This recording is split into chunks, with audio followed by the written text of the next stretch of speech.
আল্লাহর বাড়ি, আল্লাহ যেখানে তিনি বিরাজমান, সেখানে নবী আদমের জন্য জুতা খুলতে চাইলেন। আমার আল্লাহ বলেন, নবী আমার, আপনার পায়ের জুতা খুলবেন না, কারণ আমার আরশে আজিম আপনার পায়ের ধুলির জন্য আমার আরশে আজিম আমি আল্লাহর কাছে দৈনিক 70 বার করে আবদার করেছে। সুবহানাল্লাহ। নবী আমার, আপনার পায়ের ধুলি দ্বারা আমার আরশকে আপনি ধন্য করে দেন। আমার আরশ আমাকে বহন করো, তারা মনে মধ্যে তৃপ্তি পায় না গো নবী। আপনার পায়ের ধুলি নিয়ে তারা আজকে ধন্য হতে চায়। আল্লাহ নবী বলেন, এরপরে যখন আমি জুতা সহ আমার আল্লাহর কাছে প্রবেশ করলাম, আমার আল্লাহ তাআলা কুদরতি নূরের পর্দাকে তুলে দিলেন। আমার আল্লাহকে এমনভাবে আমি দেখলাম যেমন করে আমার মাঝে এবং আমার আল্লাহর মাঝে এক চুল পরিমাণ কোনো পার্থক্য ছিল না। সুবহানাল্লাহ। কোনো বাধা ছিল না, কোনো পর্দা ছিল না, ডাইরেক্ট আল্লাহরে দেখছি। নবী আল্লাহ তাআলাকে সালাম দিলেন। আর নবীকে আমার আল্লাহ সালাম দিলেন, আসসালাতু ওয়াসসালামু আলাইকা ইয়া হাবিবি, হে আমার হাবিব আপনাকে সালাম দিলাম। নবীজি উত্তর দিলেন। উত্তর দেওয়ার পরে নবীজিকে বললেন, আপনি তো, আপনাকে আমি উত্তম মর্যাদা দিয়ে এখানে এনেছি, কোনো নবী রাসূলকে এই মর্যাদা আমি দেইনি, অতএব আপনি আমার জন্য কি নিয়ে আসছেন? আপনাকে তো আমি দাওয়াত করছি। নবীজি বলেন, আত্তাহিয়াতু লিল্লাহি ওয়াস সালাওয়াতু তাইয়্যিবাত। নবী বলছেন, আপনার জন্য আমি নামাজ এনেছি, যে নামাজ উত্তম বিনিময় ইবাদত। আল্লাহ তাআলা বলেন, নবী আমার, আপনি কিভাবে জানতে পারলেন এই নামাজ দ্বারা আমি খুশি হয়ে যাব? আল্লাহর রাসূল আকরাম সাল্লাল্লাহু আলাইহি ওয়াসাল্লাম বলে, আল্লাহ, আপনি আমার হাবিব, আপনি না আপনার হাবিব, অতএব আপনি আমার বন্ধু। বন্ধু যদি বন্ধুর মনের কথা না বুঝে দুনিয়াতে কে বুঝবে? আল্লাহর সাথে নবী দিনের বেলায় সাক্ষাৎ করতে পারতেন। হাদিসের মধ্যে আছে, আসরা বিআবদি, রাতের সফর কেন আল্লাহ নবীকে করালেন? এর ব্যাখ্যার মধ্যে বলা হয়েছে, আল্লাহর নবী হলেন বন্ধু, নবী আমার আল্লাহর বন্ধু। সুবহানাল্লাহ। এই জন্য বন্ধুর সাথে বন্ধুর মোলাকাত যখন রাতের বেলা হয়, তখন তাদের দেখা করাটার মধ্যে একটা মাধুর্যতা থাকে, ঠিক কিনা বলেন? একটা মধু থাকে। যাদের সাথে যার মনের মিল আছে, এরা যদি রাতের বেলা একান্তভাবে সাক্ষাৎ করে, যে একটা ভালো লাগা এটা দিনের বেলা এটা সম্ভব না। এই জন্য নবীকে আল্লাহ তাআলা রাতের সফর করেছে। এই জন্য নবীকে বলছেন, নবী আপনারা কিন্তু রাতের বেলায় আনছি, আপনার সাথে আমার দিনের বেলাও মোলাকাত হতে পারতো, কিন্তু এখানে মানুষ এখানের মধ্যে দেখবে এমন না, কিন্তু আমি আল্লাহ চাই নিস্তব নির্জনে সকল কিছু ঘুমে থাকবে, আমি আমার হাবিবের সাথে কথা বলবো। সুবহানাল্লাহ। যেমন আল্লাহ তাআলা তিনি বলেন, সুবহানাল্লাযী আসরা বিআবদিহি লাইলাম মিনাল মাসজিদিল হারামি ইলাল মাসজিদিল আকসা। সুবহানাল্লাযী, আল্লাহ তাআলা তিনি শত পবিত্র, আল্লাহ তাআলা তিনি পবিত্র। আল্লাযী আসরা বিআবদিহি লাইলাম মিনাল মাসজিদিল হারামি ইলাল মাসজিদিল আকসা। আল্লাহ বলেন, যিনি তার বান্দাকে রাতের বেলায় তিনি অল্প কিছুক্ষণের ভেতরে, অল্প কয়েক ঘন্টার ভেতরে আল্লাহ তাআলা তার হাবিবকে মসজিদে হারাম থেকে এনে বাইতুল মুকাদ্দাস পর্যন্ত আল্লাহ ভ্রমণ করেছেন। সুবহানাল্লাহ। এটা ছিল দুনিয়ার সীমানা। সুবহানা অর্থাৎ পুত পবিত্র, যাকে এমন পবিত্রতা বলা হয় যে অপবিত্র জিনিস থেকে নয়, বরঞ্চ জাতিগতভাবে এটা পবিত্র। সুবহানাল্লাহ। আল্লাহ কখনো মিথ্যা কথা বলেন না, মানুষ মিথ্যা কথা বলে। আল্লাহ কখনো তিনি কোনো বিষয়ে সন্দেহ পোষণ করা এমন কোনো কিছুই বলেন না, এমন কোনো কিছুই আল্লাহ তাআলা বিধানের মধ্যে নেই। এই জন্য আল্লাহ তাআলা আমাদের সকল থেকে, আল্লাহ তাআলা তিনি জাতিগতভাবে পবিত্র। পবিত্র মেরাজকে যারা অস্বীকার করবে তারা আল্লাহকে অস্বীকার করে ফেলবে। নবী আকরাম সাল্লাল্লাহু আলাইহি সাল্লাম আবু জাহেলের কাছে গেল, আবু জাহেল, আজকে রাত্রে আমি সশরীরে কয়েক ঘন্টার ভিতরে 2 থেকে 2.5 ঘন্টা হবে সময়টা, এর ভিতরে আমি মক্কা থেকে বাইতুল মুকাদ্দাস পর্যন্ত সফর করে এসেছি। তখনকার সময়ে 6 মাস পর্যন্ত বাইতুল মুকাদ্দাস যেতে সময় লাগতো। এবার আবু জাহেল বলে, মুহাম্মদ আসলে তুই একটা পাগল, নাউজুবিল্লাহ বলবেন। মুহাম্মদ তুমি আসলে একটা পাগল। পাগলের কথা ছাড়া যেখানে 6 মাস পর্যন্ত ধারাবাহিকভাবে সফর করলে যাওয়া সম্ভব হয় না, সেখানে তুমি 2-2.5 ঘন্টার ভেতরে তুমি সফর করে আসছো।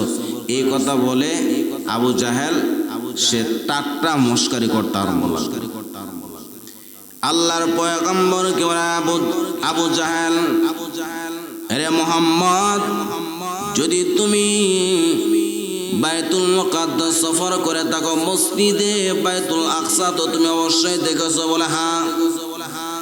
এ মুহাম্মদ, তুমি বলো বাইতুল মুকাদ্দাসের কতটা দরজা, কতটা জানালা আমাদেরকে স্পষ্টভাবে বলে দাও। আল্লাহর নবী বড় পেরেশানির মধ্যে পড়ে গেলেন, কারণ নবীজি অল্প সময়ের জন্য গিয়েছেন, 2 রাকাত নামাজ পড়েছেন, সেখান থেকে আবার নবী আসমানের দিকে অবতরণ করেছেন। সেখানে কেউ কি জানালা গণনা করা সম্ভব? কেউ কি দরজা গণনা করা সম্ভব? আল্লাহ দেখতেছেন, এখানে আমার নবী প্রশ্নবিদ্ধ হয়ে গেলেন। কিন্তু আল্লাহ যে বলছেন, আসরা বিআবদিহি লাইলাম মিনাল মাসজিদিল হারাম, যিনি তার বান্দাকে রাতের বেলায় সফর করেছেন, এটা তো সত্য।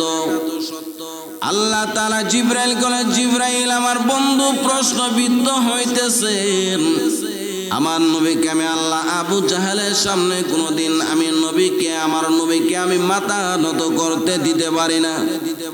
এরে জিবরাইল, তাড়াতাড়ি যাও, গিয়া বাইতুল মুকাদ্দাসের সকল চিত্র আমার নবীর সামনে তুলে ধরে। সুবহানাল্লাহ। আমার আপনার নবীর সামনে হযরতে জিবরাইল আলাইহিস সালাতু ওয়াস সালাম বাইতুল মুকাদ্দাসের পরিপূর্ণ চিত্রটা যখন তুলে ধরলেন, নবী গনে গনে গনে গনে বলে দিলেন কতটা দরজা, কতটা জানালা। আলা কুলুবিহিম ওয়া আলা সামঈহিম ওয়া আলা আবসারিহিম গিশাওয়াতু ওয়া লাহুম আযাবুন আলীম। আল্লাহ নবীকে সান্ত্বনা দিলেন, নবী আমার, আপনি আবু জাহেলের সাথে এখানে আপনি তর্ক করে আপনি পারবেন না। নবী গো, আমি আল্লাহ আবু জাহেল উকবা সাহেবা তাদের অন্তরের মধ্যে মোহর মেরে দিলাম, অতএব আপনি দোয়া করবেন, কিন্তু আমি আল্লাহ তাদের কোনো দোয়াকে আমি আল্লাহ হিদায়াতের জন্য কবুল করব না। হেদায়েত আমার আল্লাহ পাকের, মাইয়াহদিল্লাহু ফালা মুদিল্লা লাহু, আল্লাহ যাকে হিদায়াত দেবে তাকে কেউ কোনোদিন পথ ভ্রষ্ট করতে পারবে না।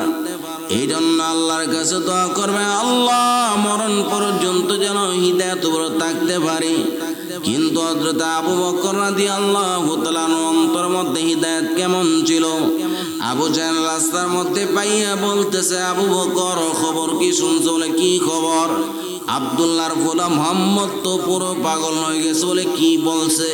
বলে আব্দুল্লাহর ছেলে মুহাম্মদ বলতেছে, বাইতুল মুকাদ্দাস থেকে বাইতুল মুকাদ্দাস পর্যন্ত নাকি সে রাতের বেলায় সফর করেছে 2-3 ঘন্টার ভেতরে। এটা কিভাবে সম্ভব?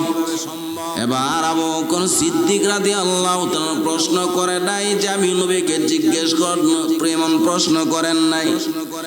হযরত আবু বকর সিদ্দিক রাদিয়াল্লাহু তাআলা আনহু বলে, আমার নবী যদি বলে থাকে এটাও নিঃসন্দেহে সত্য। সুবহানাল্লাহ। এটার মধ্যে কোনো কিছু জিজ্ঞাসা করা কোনো অবকাশ নাই। নবী যদি এর চেয়ে আশ্চর্য কিছু বলে তাকে আমি আবু বকর সবার আগে বিশ্বাস করে নিলাম। এই জন্য নবীর উম্মতের দল আল্লাহর পয়গম্বর মেরাজের রজনীতে, এই রজব মাসের 26 তারিখে দিন, গত 27 তারিখের রাত, আল্লাহর পয়গম্বর উনি যখন উম্মে হানির ঘরের মধ্যে এসে নামাজ পড়ে যখন তিনি অবস্থান করতেছেন, হযরত জিবরাইল আলাইহিস সালাতু ওয়াস সালাম 7 দিন পর্যন্ত আসেন নাই। কিন্তু হযরত জিবরাইল কখন আসবে নবী বড় পেরেশানির মধ্যে আছেন। এবার হযরত জিবরাইল আলাইহিস সালাতু ওয়াস সালাম হযরত মিকাঈল আলাইহিস সালাতু ওয়াস সালামকে সাথে নিয়ে নবীর সামনে প্রবেশ করলেন। সব সময় হযরত জিবরাইল আসে নবীর চোখের সামনে দাঁড়ায়, কিন্তু আজকে দেখা যায় উম্মে হানির ঘরের ছাদটা আলাদা হয়ে গেল। হযরত জিবরাইল তিনি ছাদকে ভেদ করে ঘরের মধ্যে প্রবেশ করলেন। সুবহানাল্লাহ। এসে আল্লাহর পয়গম্বরকে ডাক দেন, নবীকে যখন ডাক দেন, ইয়া রাসূলুল্লাহ, ইয়া হাবিবাল্লাহ, আল্লাহ আজকে আপনার সাথে মুলাকাত করবে, আল্লাহ আপনাকে দাওয়াত করেছে। সুবহানাল্লাহ বলেন। এবার নবীকে বলেন, নবী আবার আর দেরি করবেন না গো নবী, এই মুহূর্তে আপনি আমার সামনে, আপনি এই মুহূর্তে প্রস্তুতি গ্রহণ করেন। নবী আমার আনন্দে 2 রাকাত শুকরিয়া নামাজ আদায় করলেন। এটা তারা সুন্নত হলো। নবী আমাদেরকে শিক্ষা দিয়ে গেলেন, কেউ যদি দূরবর্তী কোনো সফরের মধ্যে যায়, সে 2 রাকাত নফল নামাজ পড়ে, এটা হলো আমার নবীর সুন্নত। এবার হযরত জিবরাইল আলাইহিস সালাতু ওয়াস সালাম নবীকে উম্মে হানির ঘর থেকে বের করে আনলেন। নবীজিকে খানায় কাবার, খাতিমে কাবা মানে কাবার চত্বরের সামনে একটা খালি জায়গা আছে, 2 থেকে 2.5 হাত হবে, এটা এতটুক পর্যন্ত ওয়াল 2-2.5 ফুট হবে। ওই হাতিমে কাবার মধ্যে নবীকে শুয়ে দিলেন। আমার নবীকে সেখানে সিনাসা করা হলো, মানে ওপেন হার্ট সার্জারি। আল্লাহ রাসূল আল্লাহ রাসূল বলেন, সেখানের মধ্যে জিবরাইল ঈমান এবং হিকমত দ্বারা এটাকে আবার পরিপূর্ণ করে, ধৌত করে। আল্লাহ রাসূলের বুক মুবারকে যখন জিবরাইল আলাইহিস সালাতু ওয়াস সালাম তিনি যখন স্পর্শ করলেন, নবী বলেন, আমি আবার আগের মতো সুস্থ হয়ে গেলাম। ওয়া কানান নাবিয়্যু রাহমাতুন ওয়া কানান নাবিয়্যান ইমামুল মুরসালিন। তিনি কিন্তু রহমতের নবী। আজকে এই নবী তোমার পিঠের মধ্যে সওয়ার হবে, আর তুমি লাফালাফি করলে নবীর জন্য এটা বেয়াদবি হয়ে যায়। সুবহানাল্লাহ। আর বুরাক সঙ্গে সঙ্গে হযরত জিবরাইলকে ডাক দেয়, জিবরাইল, আমি কেন লাফাইতেছি এটা কি বুঝতেছো? কারণ রহমাতুল লিল আলামিন আমার পিঠের মধ্যে সরবে, এই আনন্দের কারণে আমি লাফাইতে শুরু করলাম। বুরাক নবীকে চিনলো, কিন্তু আবু জাহেল নবীকে চিনে নাই। মক্কার কাফেররা নবীকে চিনে নাই, মানুষে আমরা নবীকে চিনতে পারিনি। আল্লাহ রাসূল তিনি বলেন, বুরাকের মধ্যখানে আমি সওয়ার হলাম। আমার সামনে রাহবর হযরত জিবরাইল আলাইহিস সালাতু ওয়াস সালাম, পেছনে হযরত মিকাইল আলাইহিস সালাতু ওয়াস সালাম। এইভাবে যখন আমি দুনিয়া থেকে যখন মসজিদে হারাম অর্থাৎ কাবা থেকে নিয়ে যখন বাইতুল মুকাদ্দাসের সামনে গিয়ে দাঁড়ালাম, আল্লাহর নবী বলেন, আমি আমার বুরাকটাকে এমন একটা জায়গার মধ্যে বেঁধে রাখলাম যেখানে নবী রাসূলুল্লাহ তাদের বাহনকে বেঁধে রাখতেন। সুবহানাল্লাহ। কারণ এই জায়গাটা চিহ্নিত একটি জায়গা, বাইতুল মুকাদ্দাসের সখরা একটা জায়গা আছে, ওই জায়গাটার মধ্যে আল্লাহ রাসূল সাল্লাল্লাহু আলাইহি সাল্লাম, এই দেওয়ালটা এখনো আছে, যে এই দেওয়ালের সাথে নবীজি তার বুরাককে তিনি বেঁধে তিনি মসজিদে হারামের মধ্যে, মসজিদে আকসার মধ্যে প্রবেশ করলেন। সেখানে গিয়ে দেখলেন বিশাল বড় এক জামাত, সেখানে এশারের নামাজের সময় হল। আল্লাহ রাসূলের জন্য সকলে অপেক্ষমান। আমার রাসূলকে দেখে সকলে দাঁড়ায় বলতেন, আসসালাতু আসসালামু আলাইকা ইয়া রাসূলুল্লাহ, আসসালাতু আসসালামু আলাইকা ইয়া হাবিবাল্লাহ, আসসালাতু আসসালামু আলাইকা ইয়া ইমামুল মুরসালিন, আসসালাতু আসসালামু আলাইকা ইয়া রাহমাতাল লিল আলামিন। আল্লাহর নবীকে দেখে সকলে আনন্দে দাঁড়ায় গেলেন। আল্লাহর নবী বলেন, আমাকে জিবরাইল ডান হাতের মধ্যে ধরে সামনের কাতারে নিয়ে দিলেন ইমামের জায়গায়, কিন্তু আমি একটু পিছপা হয়ে গেলাম। সেখানে বাবা আদম আছে, আর আমার থেকে যারা বয়সে বড় অনেক বড় বড় পয়গম্বর সেখানে উপস্থিত। আল্লাহ তাআলা যত নবী রাসূল দুনিয়াতে পাঠাইছেন সমস্ত নবী রাসূলকে সেখানে উপস্থিত করলেন নবীর পেছনে 2 রাকাত নামাজ আদায় করার জন্য। সুবহানাল্লাহ। আল্লাহর পয়গম্বর আদমের জন্য বাবা আদমকে সামনে বাড়া দিলেন। বাবা আদম বলেন, না না, আমি সামনে যেতে পারবো না, আমি আমার জীবনটা ধন্য করতে চাই। আপনার পেছনে 2 রাকাত নামাজ পড়ে সুবহানাল্লাহ। আল্লাহর পয়গম্বরের কত বড় আদব, যেই নবীর জন্য আল্লাহ আসমান জমিন বানিয়েছেন, সেই নবীর ভেতরে আদব আছে। সেই নবী মুরব্বী বয়স্ক দেখে তিনি তার আদমকে তিনি সম্মান দেখাইতেছেন। এটা নবীর শিক্ষা। হযরত জিবরাইল আলাইহিস সালাম নবীর হাত মুবারকে ধরে বলতে, ও পয়গম্বর, আজকের দিনের ইমামতির যোগ্যতা কারো নাই। আজকে দিনের ইমামতের হক একমাত্র আল্লাহ আপনাকে তিনি আদেশ করেছেন সুবহানাল্লাহ। নবী ইমামতি করলেন। সমস্ত পয়গম্বরদের সাথে নবীজি তিনি মুসাফা করে, তিনি দেখা সাক্ষাৎ করে, তাদের একটা সংবর্ধনা, বিশাল বড় একটা অনুষ্ঠান ছিলেন। সেখানে নবীজি তিনি বক্তব্য প্রদান করে সেই সমাবেশের সমাপ্তি ঘটিয়ে আল্লাহ রাসূল বলেন, আমাকে প্রথম আসমানের দিকে নেওয়া হয়। সুবহানাল্লাহ। وكان الجبريل يرفعون إلى السماوات العلى। আমাকে হযরত জিবরাইল প্রথম আসমানের দিকের মধ্যে নিয়ে গেলেন।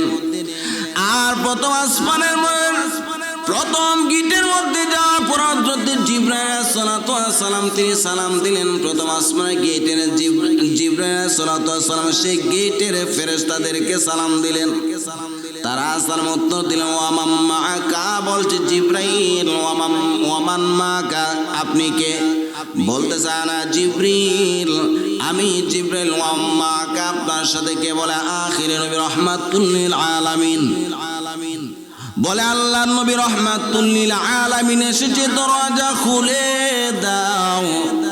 নবীজি বলছেন, ভাই জিবরাইল, তাদের থেকে অনুমতি তুমি নিয়ে নাও। এটা দ্বারা প্রমাণ করে আপনি যত বড় সম্মানী ব্যক্তি হন না কেন, যত বড় আপনি ইজ্জতওয়ালা হন না কেন, কারো বাড়িতে ঢুকতে গেলে সেখানে তাদের অনুমতি নিয়ে ঢুকতে হবে। সুবহানাল্লাহ। এটা নবীর শিক্ষা। নবীজি হুট করে ঢুকতে পারতেন, ঠিক কিনা বলেন? নবীজি অনুমতি চাইছেন। নবীজি অনুমতি চাওয়ার সাথে সাথে প্রথম আসমানে গেট খোলা হলো। ওয়াকানা আদম সফিউল্লাহ। সেখানে বাবা আদম সফিউল্লাহর সাথে আমার মোলাকাত হয়ে গেল। বাবা আদম সফিউল্লাহ আমার জন্য তিনি হিদায়াতের দোয়া করলেন, আমার জন্য রহমতের দোয়া করলেন, আমার জন্য কল্যাণের দোয়া করলেন। কিন্তু আমি একটা জিনিস লক্ষ্য করে দেখলাম, বাবা আদম তিনি ডান দিকে তাকায়া তিনি হাসেন, আর বাম দিকে তাকায় তিনি কেঁদে দেন। সুবহানাল্লাহ বলবেন। আমি হযরত জিবরাইলকে জিজ্ঞাসা করলাম, এ পয়গম্বর জিবরাইল, বাবা আদমকে দেখলাম তিনি ডান দিকে তাকায় হাসেন, বাম দিকে তাকায় তিনি কেন কাঁদেন? এবার হযরত জিবরাইল সালাতু সালাম বলে, ও পয়গম্বর, হযরতে বাবা আদমের বাম পাশে যারা আছে তারা হলো জান্নাতি, তাদের অবস্থা দেখে বাবা আদম তিনি আসতেছেন। সুবহানাল্লাহ। আর ওনার বাম পাশে যারা আছে তারা জাহান্নামী, তাদেরকে দেখে, তাদের আযাব দেখে বাবা আদম তিনি কেঁদে দিলেন। এই জন্য নবীর উম্মত আল্লাহর পয়গম্বর বলেন, বাবা আদমের বাম পার্শ্ব থেকে যাদেরকে সৃষ্টি করেছে তারা জান্নাতি। সুবহানাল্লাহ। যারা বাম পার্শ্ব থেকে সৃষ্টি করা হয়েছে তারা জাহান্নামী। আল্লাহ নবী বলে, আমার উম্মত জানি না আল্লাহ তোমাকে ডান পার্শ্ব থেকে বানাইছেন নাকি বাম পার্শ্ব থেকে বানাইছেন। অতএব আল্লাহর কাছে দোয়া করে, আল্লাহ ডানপন্থীদের অন্তর্ভুক্ত আমাদেরকে করেন। সুবহানাল্লাহ। এইভাবে প্রথম আসমান থেকে যখন দ্বিতীয় আসমানে যাওয়া হয়, ঠিক একই ঘটনা। জান্নাতের দ্বিতীয় আসমানের দরওয়াজায় যখন অনুমতি চাওয়া হয়, নবীজি অনুমতি চাইলেন, সাথে সাথে দরওয়াজা খুলে গেল। সেখানে হযরতে ঈসা আলাইহিস সালাতু ওয়াস সালামের সাথে দেখা হলো। সুবহানাল্লাহ। ঈসা আলাইহিস সালাতু ওয়াস সালামের সাথে দেখা হওয়ার পরে এইভাবে উনিও আমার জন্য কল্যাণের দোয়া করলেন। তৃতীয় আসমানে যাওয়ার পরে হযরত ইউসুফ আলাইহিস সালাতু ওয়াস সালামের সাথে দেখা হয়ে গেল। সুবহানাল্লাহ। আমি আর এক কদম সামনে বাড়তে পারবো না, আল্লাহ এমন ক্ষমতা আমাকে দেন নাই। অতএব আল্লাহ আপনাকে দাওয়াত করেছেন, আল্লাহ আজকে আপনাকে সম্মান দিয়ে নেবেন, নবী কোনো চিন্তা করবেন না। সেখান থেকে হযরত জিবরাইল আলাইহিস সালাতু ওয়াস সালাম নবীর সামনে থেকে চলে গেলেন। নবী বলেন, আমি শুধুমাত্র পানি আর পানি, শুধু ধোঁয়ার মতো দেখতে পারলাম। আমি ভয় পেয়ে গেলাম। আমাকে আল্লাহ আরশে আজিম থেকে বললেন, হাবিব আপনার কোনো ভয় নেই, কোনো টেনশন নাই। আপনি দেখেন আপনার সামনে রফ রফ জান্নাতের একটা বিছানা আসতেছে। নবীজি সেই রফ রফের মধ্যে সাওয়ার হলেন। সাওয়ার হয়ে নবী দেখলেন সেখানে শুধু গোলাকার আর গোলাকার, শুধু পানি আর পানি দেখা যায়। ওই পানির সামনে দেখলেন একটা পায়া। ওই পায়া থেকে হযরতে রাসূল আকরাম সাল্লাল্লাহু আলাইহি ওয়াসাল্লাম বলেন, আমাকে উপরের দিকে নাও। আমি দেখতে পারলাম সেখানে আল্লাহ তাআলার আরশ আজিমের সাইনবোর্ড দেখা যায়। সুবহানাল্লাহ। আমি আরশে আজিমের মধ্যে যখন গেটের মধ্যে গেলাম, আল্লাহ বলেন, নবী আপনি প্রবেশ করেন। আল্লাহ নবী যখন তিনি প্রবেশ করতে গেলেন আল্লাহর বাড়ি, আল্লাহ যেখানে তিনি বিরাজমান, সেখানে নবী আদমের জন্য জুতা খুলতে চাইলেন। আমার আল্লাহ বলেন, নবী আমার আপনার পায়ের জুতা খুলবেন না, কারণ আমার আরশে আজিম আপনার পায়ের ধুলির জন্য আমার আরশে আজিম আমি আল্লাহর কাছে দৈনিক 70 বার করে আবদার করেছে। সুবহানাল্লাহ। নবী আমার আপনার পায়ের ধুলি দ্বারা আমার আরশকে আপনি ধন্য করে দেন। আমার আরশ আমাকে বহন করো, তারা মনে মধ্যে তৃপ্তি পায় না গো নবী।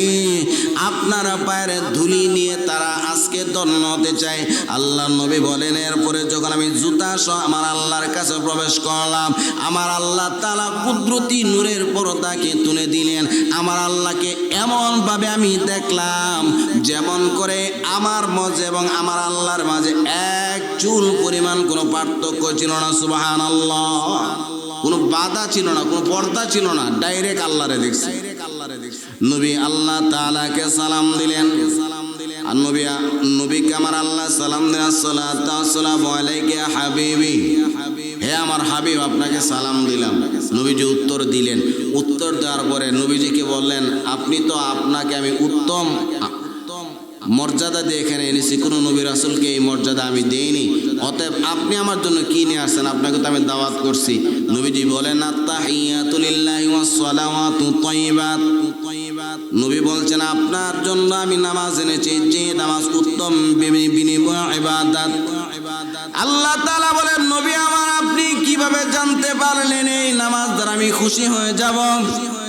আল্লাহর রাসূল আকরাম সাল্লাল্লাহু আলাইহি ওয়াসাল্লাম বলে, আল্লাহ আপনি আমার হাবিব, আপনি না আপনার হাবিব, অতএব আপনি আমার বন্ধু। বন্ধু যদি বন্ধুর মনের কথা না বুঝে দুনিয়াতে কে বুঝবে? আল্লাহর সাথে নবী দিনের বেলা সাক্ষাৎ করতে পারতেন। হাদিসের মধ্যে আছে, আসরা বিআবদি, রাতের সফর কেন আল্লাহ নবীকে করালেন? এর ব্যাখ্যার মধ্যে বলা হয়েছে, আল্লাহর নবীর হলেন বন্ধু, নবী আমার আল্লাহর বন্ধু। সুবহানাল্লাহ। এই জন্য বন্ধুর সাথে বন্ধুর মোলাকাত যখন রাতের বেলা হয়, তখন তাদের দেখা করাটার মধ্যে একটা মাধুর্যতা থাকে, ঠিক কিনা বলেন? একটা মধু থাকে। যাদের সাথে যার মনের মিল আছে, এরা যদি রাতের বেলা একান্তভাবে সাক্ষাৎ করে, যে একটা ভালো লাগা একটা দিনের বেলা এটা সম্ভব না। এই জন্য নবীকে আল্লাহ তাআলা রাতের সফর করেছে।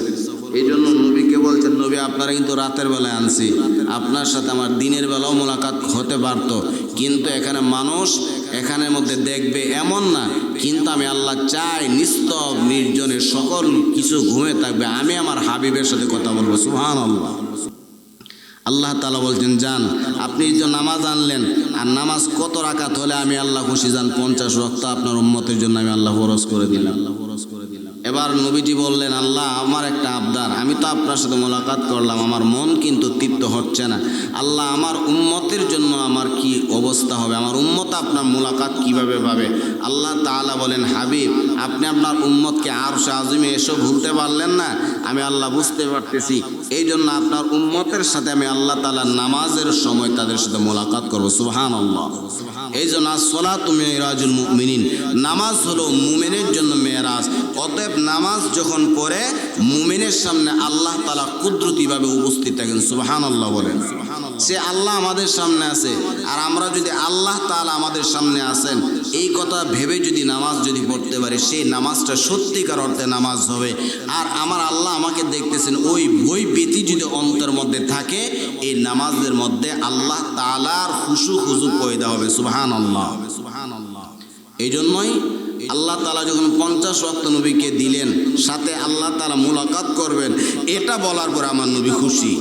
এরপরে হযরতে মূসা আলাইহিস সালাতু ওয়াস সালামের সাথে আবার যখন পথের মধ্যে দেখা করলেন, এখানে আল্লাহ তাআলা হিকমত ব্যবহার করে নবীকে আল্লাহ তাআলা একের সাথে 5 ওয়াক্ত দিতে পারতেন। আল্লাহ তো জানেন, সব কিছু জানেন না, কিন্তু আল্লাহ তাআলা নবীকে বারবার নবীজিকে মূসা আলাইহিস সালাতু ওয়াস সালামের সাথে সাক্ষাৎ করে মূসা আলাইহিস সালাতু ওয়াস সালাম বলছে, আপনি করলেনটা কি? 50 ওয়াক্ত নিয়ে এসেছেন, আল্লাহ দিছে। বলে আল্লাহ দিছে, আমি আর কি করা, আমি তো রবের খুশি চাই, আমি তো রবের শুকরিয়া আদায় করতে চাই। আল্লাহ তাআলার পয়গম্বর মূসা আলাইহিস সালাতু ওয়াস সালাম বলেন, এক ওয়াক্ত নামাজ আমার উম্মতরে পড়াইতে পারছি না, আপনার উম্মত এর ছাড়া দুর্বল হবে, তারা মাজুর হবে, তারা অনেক দুর্বল হবে, আখিরে জামানের উম্মত হবে, অতএব তারা বড় দুর্বল হবে, আপনি আল্লাহর কাছে গিয়ে আরো কমে আনেন। এইভাবে আল্লাহ তাআলার কাছে 5 বারে নবীজি 40 ওয়াক্ত তিনি কমে আনলেন। সুবহানাল্লাহ। এবার 5 ওয়াক্ত নিয়ে আসার পরে আল্লাহ রাসূলকে আল্লাহ তাআলা বলতেছেন, নবী আপনি যে এইভাবে 5 বার আসলেন, এটা আমি আল্লাহর হিকমত ছিল, আমি আল্লাহ 5 ওয়াক্তই আপনাকে দিতাম, কিন্তু আপনাকে বারবার যদি আমি আল্লাহ আপনাকে দেখে আমার কুদরতি কলিজা ঠান্ডা করি। সুবহানাল্লাহ।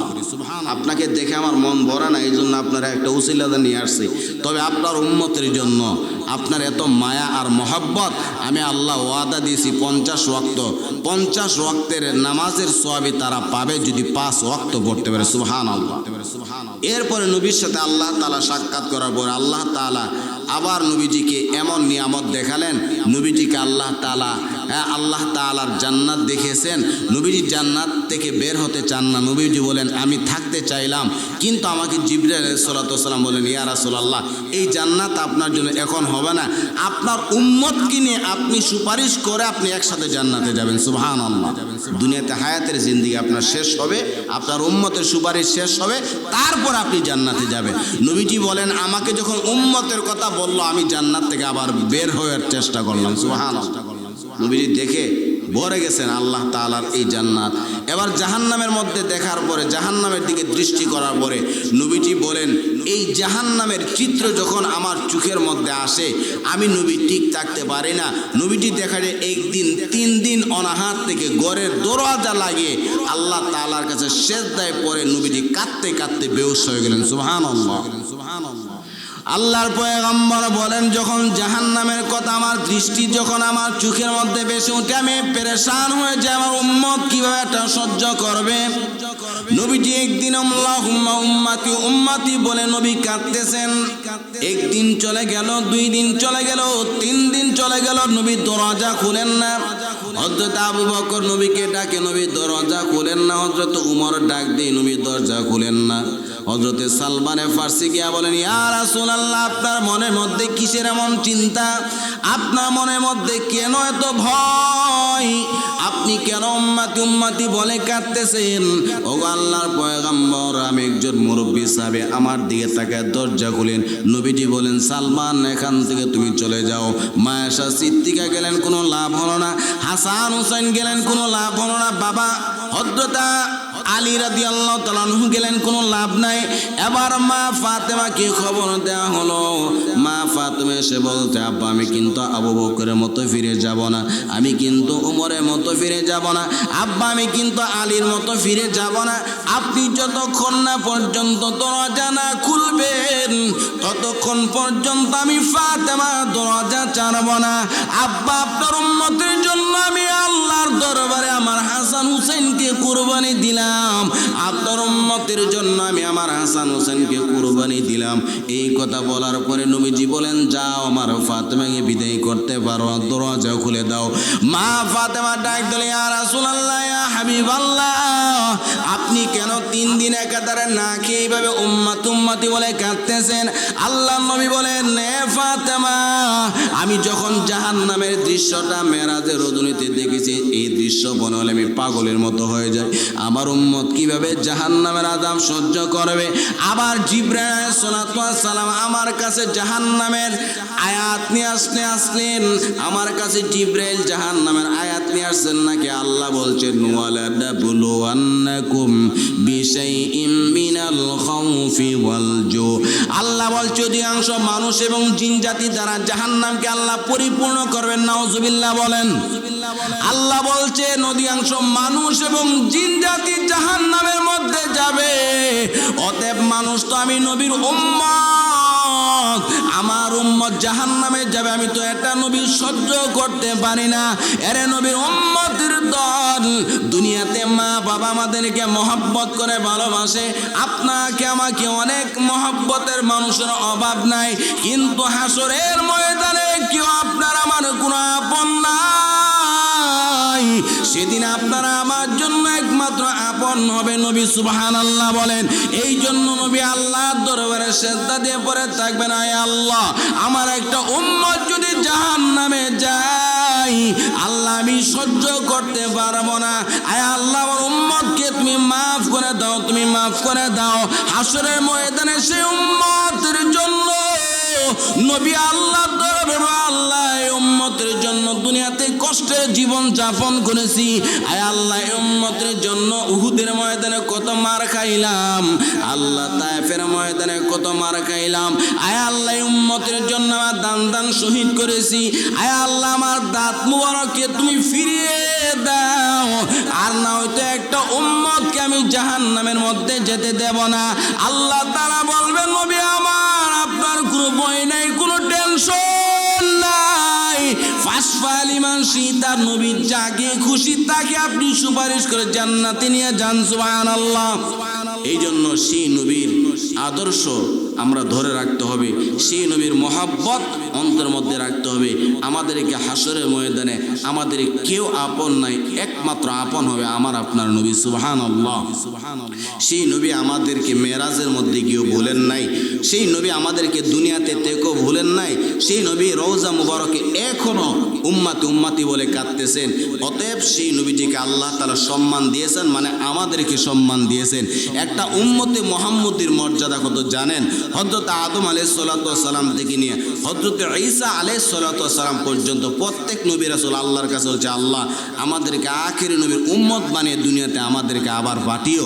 আল্লাহ তাআলা কারো দোয়াকে কবুল করেন নাই, শুধু ঈসা আলাইহিস সালাতু ওয়াস সালাম দোয়াকে কবুল করেছেন।